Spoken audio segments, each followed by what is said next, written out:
Hello everybody, thank you for joining my channel again. I thought today I would take a break from the Star Wars videos and highlight some of my military figures. I collected military figures for quite a few years before I jumped on the Star Wars bandwagon. Mainly American figures, but I do have a few British, and that's what I'm showing here.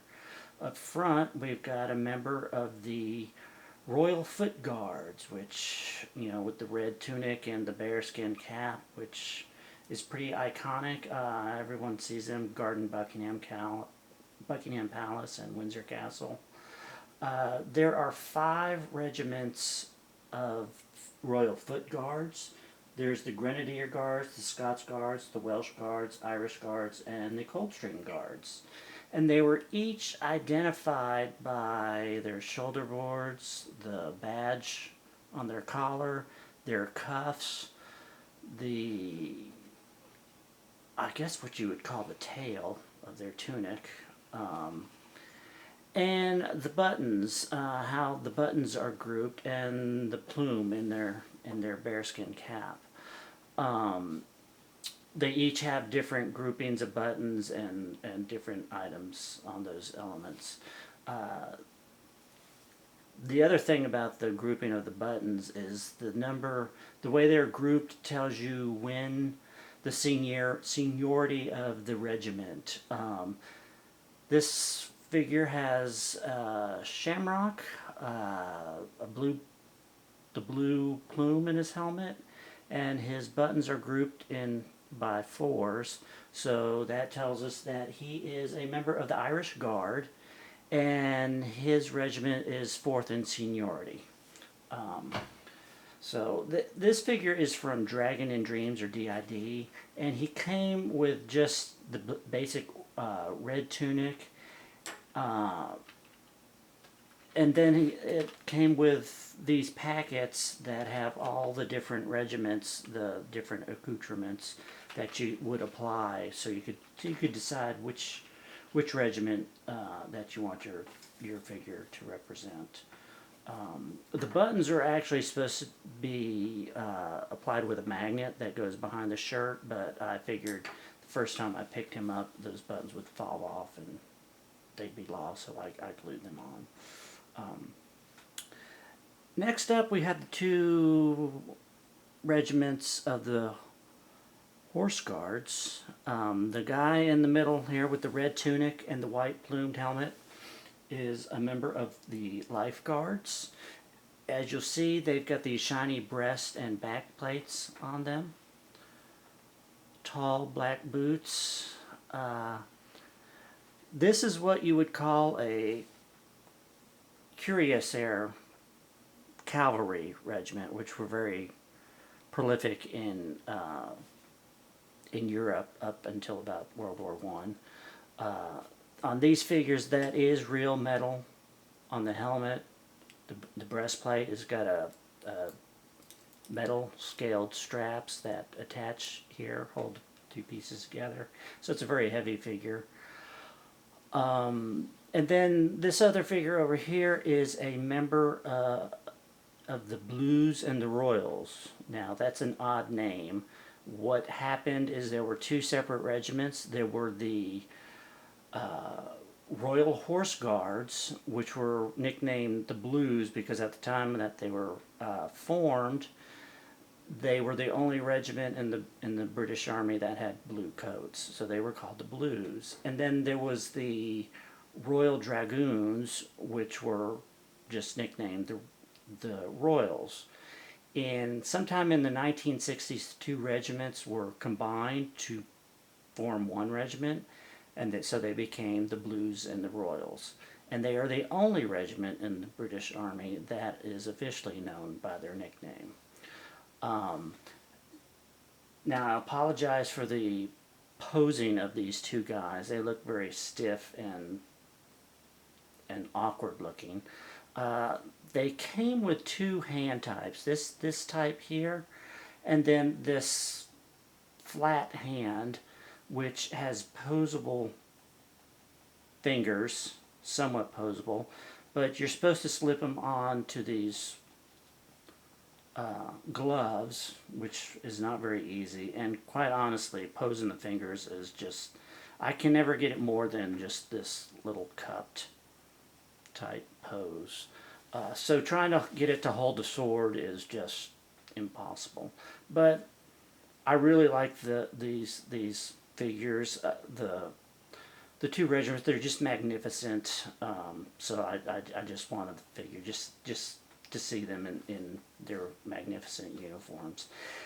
There was also a option of getting them with a horse, but the horse didn't look very realistic, and plus it would take up too much space. The other thing, the difference between the two regiments, besides the color of the uniforms, this guy, his chin strap is just below his bottom lip. This one is supposed to be under the chin on this regiment, but trying to force it, the chin strap broke, and I had to get on eBay and order a new helmet from England. So those are the three regiments of the household division. Next, I'll do some of the combat figures I've got. Now, I don't know if these are specific to any kind of regiment or what. The box just said British Army in Afghanistan. They came out about a year separate. One's in a woodland camouflage and one's in a desert camouflage. I think this figure came out first. You can see he's got hydration pouch on his back, walkie-talkie. He's got a dump pouch, which I've got 2 water bottles in. I think I had to buy those separate to put it. I just wanted something in his dump pouch. He's got some grenades in this pouch. There's a little fold-up map of somewhere. Afghanistan. That goes in here. His medical kit with a little pair of scissors. He's got a little pistol here. All these pouches open, and then you've got these ammo cartridges, which can be exchanged in his rifle back here. This rifle also has a grenade launcher in the front, and so some of these, in these pouches, there's grenades that will fit in that gun. Here's more ammo cartridges. This one has the ammo cartridge for his pistol over here.